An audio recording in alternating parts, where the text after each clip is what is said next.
محمد عبدالسمی اتاری مظفر گڑھ سے۔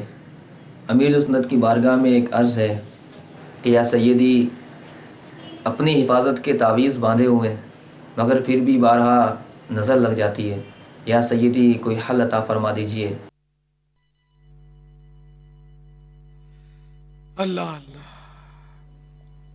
وہی ہوتا ہے جو منظور خدا ہوتا ہے۔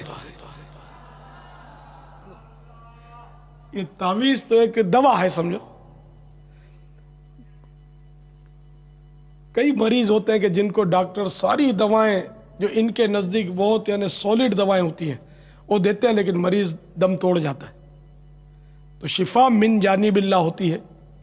تعویذ ہوا یا دوا ہوئی یا انجیکشن ہوا یا آپریشن ہوا، یہ سب وہ علاج کے ذرائع ہیں اور سارے کے سارے ظنی ہوتے ہیں، یقینی نہیں ہوتے کہ بھئی فلاں علاج سے یقینی شفا مل جائے گی۔ تو آپ کو چاہیے کہ آپ تعویذ کے ساتھ ساتھ اپنے شجرے کے اوراد بھی پڑھتے رہیں۔ اس میں ایک سے ایک اوراد ہیں کہ جو حفاظت کے لیے ہیں، شاید ان میں کوتاہی ہوتی ہوگی۔ حفاظت کا اوراد پڑھا کریں تو انشاءاللہ مزید حفاظت کا حصار آپ کا مضبوط ہو جائے گا۔